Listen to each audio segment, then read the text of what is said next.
కర్ణాటక వాళ్ళు నడిపిస్తున్నారు, బెంగళూరు బేకరీస్ ఉంటాయి, వాళ్ళని కూడా రేపు పంపించేస్తారు. మనతో పాటు రాకా సుధాకర్ గారు జాయిన్ అయ్యారు.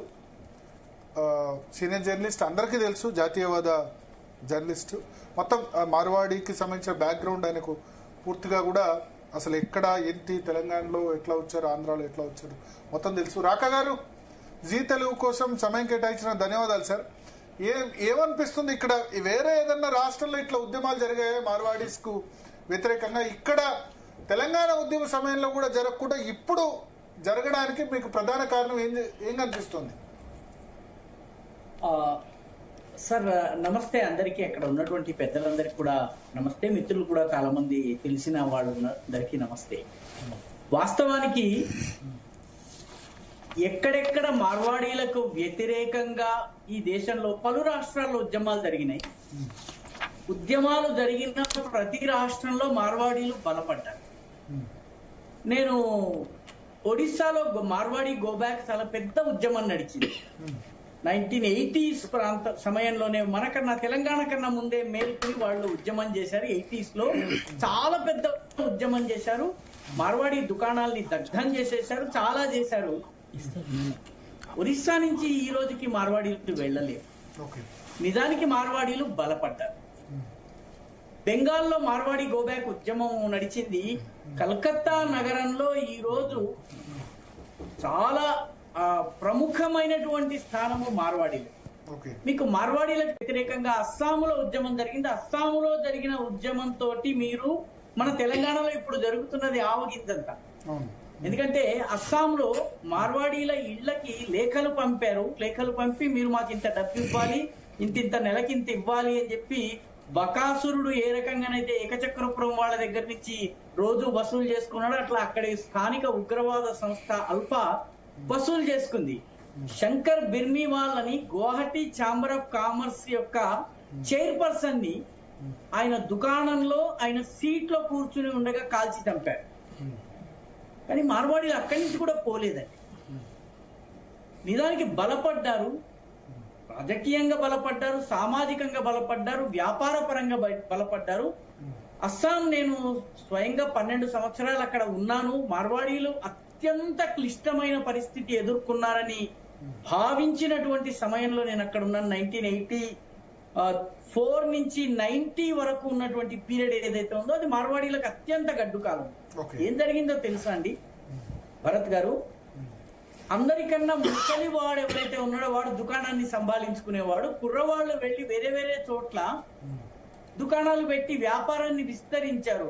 అస్సాములో మార్వాడీలకు వ్యతిరేకంగా జరిగిన ఉద్యమం వల్ల మార్వాడి ఒక దుకాణము 10 దుకాణాలు అయింది. కలకత్తాలో, బొంబాయిలో, రాజస్థాన్ లో రకరకాల ప్రదేశాల్లో వాళ్ళ వ్యాపారం విస్తరించింది.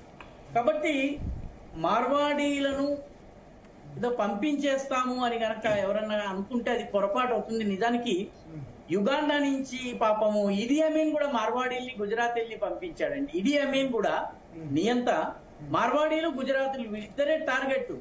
నెల రోజుల సమయం ఇచ్చి మీరు నా దేశం వదిలి వెళ్ళిపోవాలంటే అప్పుడు చాలా మంది గుజరాతీలు, మార్వాడీలు యుగాండా నుంచి హైదరాబాద్కు వచ్చి హైదరాబాద్ లో ద్రాక్ష తోటల పెంపకాన్ని, ఈ రోజు ఉన్నటువంటి కొంపల్లి ఆ తర్వాత ఈ చుట్టుపక్కల ప్రాంతం అంతా కూడా ద్రాక్ష తోటల్ని పెట్టింది గుజరాతీలు, మార్వాడీలే. శంషాబాద్ ఏరియా, ఈ ఏరియా అంతా కూడా వాళ్ళు తీసుకొచ్చి పెట్టారు. కాబట్టి ఈ రోజు యుగాండా ప్రభుత్వము బతిమలాడుతోంది, రండి మార్వాడీలు రండి, మీరు మా ఆర్థిక వ్యవస్థను బాగు చేయండి అని అడుగుతోంది. కాబట్టి మార్వాడీలకు వ్యతిరేకంగా అనేక రాష్ట్రాల్లో, అనేక దేశాల్లో కూడా, నేను యుగాండా ఉదాహరణ మీకు ఇస్తున్నాను, వాళ్ళు పెరిగారే తప్ప తగ్గలేదండి. ఒక దుకాణం ఉన్నవాడు 10 దుకాణాలు చేస్తున్నాడు. కొడుకు కలకత్తాకి వెళ్ళాడు, ఇంకొక కొడుకు ఇంకో చోటకి వెళ్ళాడు, ఇంకొక కొడుకు ఇంకో చోట వ్యాపారం పెట్టి వాళ్ళ వ్యాపార సామ్రాజ్యం పెరిగిందే తప్ప తగ్గలేదు. మన ఆంధ్రప్రదేశ్ లో కూడా, మన తెలంగాణలో కూడా మార్వాడి గోబ్యాక్ అన్నటువంటి నినాదము, మార్వాడీలు మరింత బలపడటం కోసము తెలంగాణ వాదుల పేరిట తమకు తాము భుజకీర్తులు తగిలించుకున్న వాళ్ళు మార్వాడీలకు లాభం చేయడం కోసం పన్నుతున్నటువంటి కుట్రగా నాకు కనిపిస్తున్నది. ఎందుకు పెరుగుతుంది వాళ్ళ మీద గోబ్యాక్ అంటే? వాళ్ళు ఎందుకు పెరుగుతున్నారు? రీజన్ ఏమంటారు? దానివల్ల వాళ్ళు మార్వాడి బిజినెస్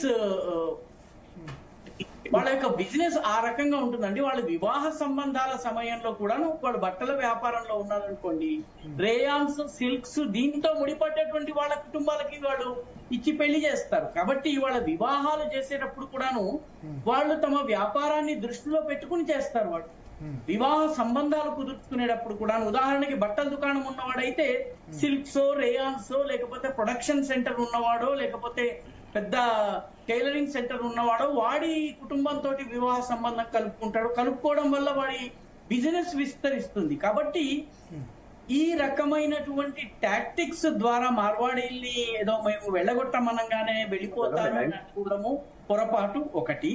రెండవది, వాళ్ళకి ఈ తెలంగాణ వాదుల భుజకీర్తులు తగిలించుకుని తమను తాము తెలంగాణ వాదులని చెప్పుకుంటున్నటువంటి వాడు వాస్తవానికి తెలంగాణ ప్రజల కన్నా మార్వాడీల్ని ఎక్కువగా ప్రేమిస్తున్నారని నా మనసులో ఒక బలమైనటువంటి అనుమానం ఉంది. వాళ్ళు మార్వాడీలని ఎంత ప్రేమిస్తున్నారంటే గోబ్యాక్ అని వాళ్ళు మరింత బలవంతులు అయ్యేందుకు సహకరిస్తున్నారని నా అభిప్రాయం అండి. మళ్ళా ఎట్లా బలవంతులు అవుతారు వీళ్ళు గోబ్యాక్ అంటే?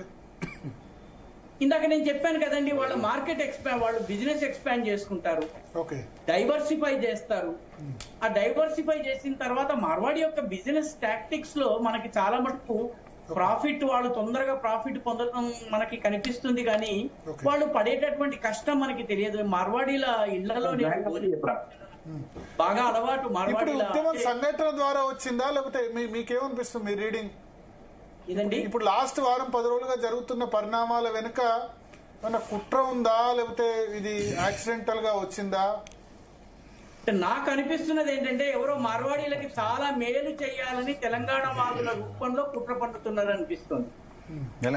మార్వాడీలకు లాభం చేయాలి, వాళ్ళ బిజినెస్ ఎక్స్పాండ్ కావాలి, వాళ్ళ లక్షలు కోట్లు కావాలి అని చెప్పి భావించి కొందరు తెలంగాణ వాదుల ముసుగులో దాడి చేస్తున్నారు. వాళ్ళ గోబ్యాక్ అంటున్నారు.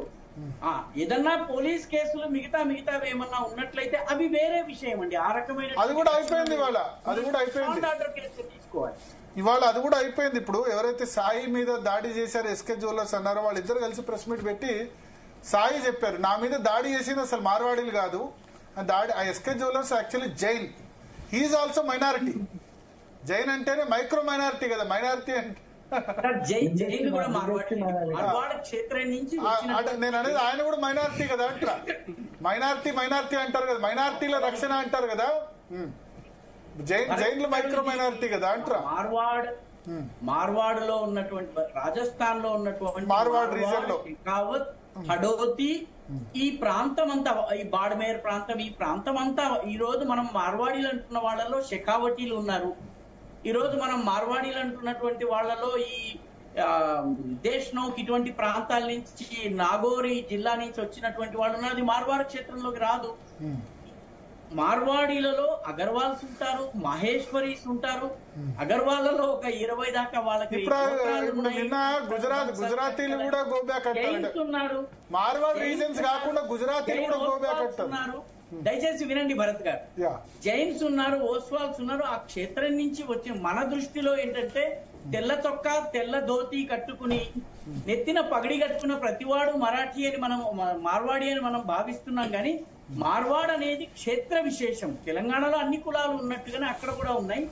కాబట్టి ఇది జైన్లు వీళ్ళు వేరు, వాళ్ళు వేరు, ఇదంతా కూడా సరైనటువంటి ఆర్గ్యుమెంట్ కాదు. వాళ్ళు మార్వాడి క్షేత్రాన్ని వాళ్ళు అయినా కూడాను ఇండివిడ్యువల్ కేసెస్ ని మీరు ఒక జాతికి ఆపాదించడం ద్వారా మీరు మార్వాడీలకు లాభం చేసేందుకు సోకాల్డ్ తెలంగాణ వాదులు ప్రయత్నిస్తున్నారు.